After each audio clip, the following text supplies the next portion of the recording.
George Floyd. His family, many dressed in white, heartbroken, in tears. His daughter Gianna among them. Former Vice President Joe Biden and his message to that little girl. The Reverend Al Sharpton calling on families to stand one by one, their names now known. Families who've lost loved ones to police. NFL star J.J. Watt from the Houston Texans among those paying tribute. George Floyd laid to rest next to his mother. And tonight, our interview with another mother, Ahmaud Arbery's mother, Wanda. She's here in Houston, and her message to so many in America tonight. Also this evening, the newly released videos of deadly force from Austin, Texas to Oklahoma City. A driver in Austin accused of failing to dim his headlights and resisting arrest, saying he could not breathe before he died. President Trump tonight and the growing backlash, tweeting a conspiracy theory about that 75-year-old man knocked to the ground by police. Tonight, New York's Governor Andrew Cuomo outraged what he's saying about this. Around the world and here in the U.S., protesters demanding symbols of racism be torn down. In the U.K., a statue thrown into the harbor. And tonight, here in the U.S., what's just been announced in Jacksonville, Florida, and what the U.S. military is now considering tonight. There is also major news involving the coronavirus here in the U.S., the sharp rise in the number of cases in several states. In Arizona, health officials telling hospitals there to activate emergency plans. And tonight, an important clarification. After the World Health Organization confused so many, can you spread the virus if you're asymptomatic? We'll get to the bottom of it. There is also breaking news in the case of the mother and her missing children. Authorities now say her husband is under arrest and that they have found human remains on the property. This is a special edition of World News Tonight with David Muir, reporting tonight from Houston. And good evening tonight from Houston, where we witnessed today a moving service for George Floyd, a native son, a high school football star from the 3rd Ward here, a father. They said he was not a perfect man, but that he must have been chosen for this moment. Heartbroken to have lost him, the family, the friends, the loved ones gathered here today now believe his name here in Houston, here in the U.S., and around the world will stand for something else, for justice and for the push for change. Law enforcement officers saluting as the gold coffin was carried into the Fountain of Praise Church today. This moment, 15 days after the world learned his name, this moment was for the family, many of them dressed in white here. His young niece, Brooke Williams, saying, unlike her uncle, she can breathe. And as long as that's true, she will seek justice for him. Former Vice President Joe Biden visiting with the family here yesterday. The video message played today for this community and for the family. And his words for the little girl he met yesterday, George Floyd's daughter, Gianna. Houston Mayor Sylvester Turner promising a series of executive actions here today, including a ban on the use of chokeholds here in Houston. There were so many here from different backgrounds, from all over the country. NFL star J.J. Watt from the Houston Texans paying his respects. And the Reverend Al Sharpton asking the crowd gathered here and the country some very difficult questions, saying change will come, but that difficult days are ahead. And all of this tonight as new videos now emerge, new scrutiny on cases from Oklahoma City to Austin, Texas, and you'll see it. But we begin tonight with what played out right here at the church behind me, and ABC's Marcus Moore leads us off here in Houston. A moving final farewell for George Floyd in Houston. I believe that a change is gonna come. Hundreds of family and friends gathering to remember Floyd, the child and then the man they loved long before the movement. The world knows George Floyd. I know Perry Jr. The star high school athlete with the big smile and sense of humor, a gentle soul, a loyal friend, a protector. I thank God for giving me my own personal Superman. God bless you all. He was an umbrella to all of us. He was 6'6". Any rain came our way, he made sure that he could cover for us. I want justice for my brother, my big brother. Their brother calling out to his mother in those final moments of his life. When he called out for his mama, we believe that the ears of mamas across this nation reared up, that the ears of mamas across this world heard him cry, even though for one mama, all mamas began to wail. Inside the church, NFL star J.J. Watt and actor Jamie Foxx here to pay their respects. Just a day after meeting with the family, former Vice President Joe Biden sharing a video message and these words for 6-year-old Gianna. Daddy's looking down. He's so proud of you. No child should have to ask questions that too many black children have had to ask for generations. Why? Why is Daddy gone? When there is justice for George Floyd, we will truly be on our way to racial justice in America.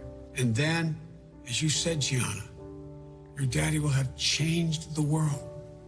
A regular man from the streets of South Houston, whose legacy now may be a catalyst for change. If 4 black cops had done to 1 white what was done to George, they wouldn't have to teach no new lessons. Until we know the price for black life is the same as the price for white life, we're going to keep coming back to these situations over and over again. We should recognize the mother of Trayvon Martin. Will you stand? The mother of Eric Garner. Will you stand? One by one, the Reverend Al Sharpton calling on those who've shared the Floyd family's anguish. All of these families came to stand with this family because they know better than anyone else the pain they will suffer. Tonight, George Floyd's final journey. Crowds lining the streets of Houston as he's laid to rest beside his beloved mother. Marcus Moore witnessing it all with us right here in Houston today. And Marcus, I know you're now in the neighborhood where George Floyd grew up, and of course there's the new mural right there behind you. Yeah, David, the mural on the side of a neighborhood market was created just days ago, and we have watched a constant stream of people coming here, many of them bringing their children to take pictures or simply get a glimpse of this spot that since Floyd's death has become a rallying point for change. David. Marcus Moore leading us off tonight. Marcus, thank you. And of course, as all of this was playing out tonight, the newly released videos of other cases of deadly force. A driver in Austin, Texas, for one, accused of failing to dim his headlights and then resisting arrest, saying he could not breathe before he died. Here's ABC's Alex Perez from Minneapolis tonight. Tonight, newly released body camera video of a deadly encounter with police, this time in Austin, Texas. From March of last year, it shows Javier Ambler's last moments alive. Police say Ambler failed to dim his headlights as he drove past a deputy and resisted arrest. In the video, you can hear him saying he cannot breathe several times before becoming unresponsive. He was pronounced dead at the hospital, initially ruled justifiable homicide. The case now under investigation. And Oklahoma City police releasing this video of a deadly incident. Derek Scott died after being arrested over allegations he passed a fake $20 bill at a taco truck. He too can be heard saying he cannot breathe. I don't care. His manner of death ruled unknown, and all officers were cleared of any wrongdoing. This incident happened in May of last year. The video was only released yesterday after Black Lives Matter members demanded it. These videos and others coming out as the cries to reform or even defund police departments and procedures grow louder. Defund the police does not mean zeroing out public safety budgets. What it means is taking money from law enforcement and reallocating it. LA announcing major cuts to police funding, Seattle considering a 50% reduction, and New York redirecting funds to youth programs and moving a bill forward that would ban chokeholds, with criticism mounting police unions in New York and across the country defending officers. This isn't stained by someone in Minneapolis. Stop treating us like animals and thugs and start treating us with some respect. But sometimes dismantling a police department is seen as the only or best option. Camden, New Jersey was considered one of the deadliest cities in America for years. They disbanded their entire police department in 2013 and rebuilt it from the ground up, and saw improved community relations and a dramatic drop in violent crime. We invested heavily in training and teaching cops how to de-escalate situations so that they didn't make bad situations worse. And if they didn't follow the policy, we took pretty swift action to rectify it. So let's get to Alex Perez joining us live from Minneapolis tonight. And Alex, we know both President Trump and former Vice President Joe Biden have come out against defunding police. Joe Biden has said he does believe there needs to be reform. We know in Minneapolis, where you've been from the very start, officials there already voted to disband the police. So where does that stand tonight? Yeah, David, the majority of city council here supports disbanding the police department, but at this point, they have not provided any concrete details as to how that would all happen or when it would take place. A long debate on all of this is expected in the weeks and months ahead. David? Alex Perez with us again tonight. Alex, thank you. And as the eyes of the nation were on the funeral of George Floyd today, there is a growing acknowledgement of the need for change from both parties on Capitol Hill. President Trump was not part of that conversation today, instead tweeting a conspiracy theory about the 75-year-old man who was pushed to the ground by police and left bleeding during a protest. Here's our chief White House correspondent, Jonathan Karl. As George Floyd was honored and laid to rest today, and lawmakers in both parties gathered on Capitol Hill to address the national outcry over his death, President Trump stayed out of sight all day. Out of sight, but still stoking division. Promoting a new conspiracy theory, the president made unfounded allegations against a 75-year-old protester named Martin Gugino, the man who was pushed by police in Buffalo last week. The police officers leaving him behind as he laid motionless. 2 police officers have been charged with assault, but this morning the president tweeted Gugino could be an Antifa provocateur, charging the senior citizen appeared to scan police communications in order to black out the equipment, adding, "I watched. He fell harder than was pushed. Was aiming scanner. Could be a setup." The president was citing a bizarre report by fringe right-wing television network OAN. New York Governor Andrew Cuomo fired back at the president. What do you think it was? It was staged? You think the blood coming out of his head was staged? Is that what you're saying? You saw his head hit the pavement. You see blood on the pavement. Maybe he fell harder than he was pushed. How reckless, how irresponsible, how mean, how crude. But on Capitol Hill, most Republican senators ducked questions. What do you make of the president's tweet this morning? And does the president need to be more cautious about what he tweets? I didn't see it, so I'd have to. I'm sure that my office will be able to get me a copy of it, but I didn't see it. The only Republicans willing to comment were those who have already been written off by the president. It just makes no sense that we are fanning the flames, not at this time. This is not good. It was a shocking thing to say, and I won't dignify it with any further comment. Not even the president's own chief of staff would defend the tweet. I learned a long time ago not to comment on tweets. The lawyer for Martin Gugino, the 75-year-old who was pushed by the police in Buffalo and who is still in the hospital, has responded to the president saying, quote, "We are at a loss to understand why the president of the United States would make such a dark, dangerous, and untrue accusation against him." David? John Karl with us live from the White House. John, thank you. Around the world and here in the U.S., protesters are demanding symbols of racism be torn down. We saw that image in the U.K., a statue thrown into the harbor. And tonight in the U.S., what's just been announced in Jacksonville, Florida, and what the U.S. military is now considering. Here's ABC's Maggie Ruley. Tonight, symbols of racism being torn down around the world. Demonstrators in Bristol, England, toppling this statue of a 17th century slave trader, then dumping him in the harbor.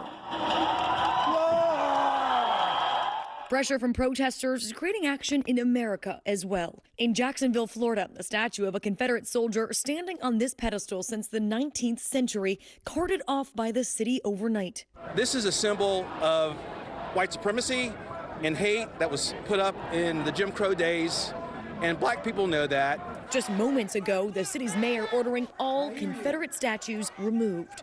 Tonight, the U.S. Navy moving to ban all Confederate flags from public spaces. But some argue these monuments are a part of history. In Virginia, there's a stalemate over this monument to Robert E. Lee. The governor wants it gone, but a judge issuing an injunction against its removal. Protesters here in the UK marked this statue of Winston Churchill with graffiti, calling him a racist. And now organizers are out with a list of about 60 statues around the country that they're demanding be removed. David? Maggie Rulli tonight. Maggie, thank you. We're going to turn next to real concern in this country tonight with what authorities are now seeing involving the coronavirus. 21 states with cases on the rise today. In Arizona tonight, for example, health department officials there are now telling hospitals to activate their emergency plans. And tonight here, an important clarification after the World Health Organization confused so many all over the world. So can you spread the virus if you're asymptomatic? Here's Matt Gutman on that tonight. Tonight, Arizona's health department urging hospitals to activate their emergency plans. More than 5,000 new cases since June 1st, and now hospitals saying they're maxing out on ICU beds. We need to really be socially responsible when we go outside, socially distanced. I think there's evidence that we're not doing that. 21 states and Puerto Rico registering a rise in COVID, and 14 states, including Arizona, have seen their highest 7-day average growth since the pandemic began. The governor here lifting that stay-at-home order on May 15th, people gathering in large groups again at bars and restaurants. Right now we're fine, but if we continue at a rate like this, we're facing a significant chance that we're going to have to shut down the state again. FEMA saying community transmission is the highest driver of growth in nearly 2/3 of the hotspots in 31 states. Scott Felix is a 25-year-old who says he got sick after camping during Memorial Day.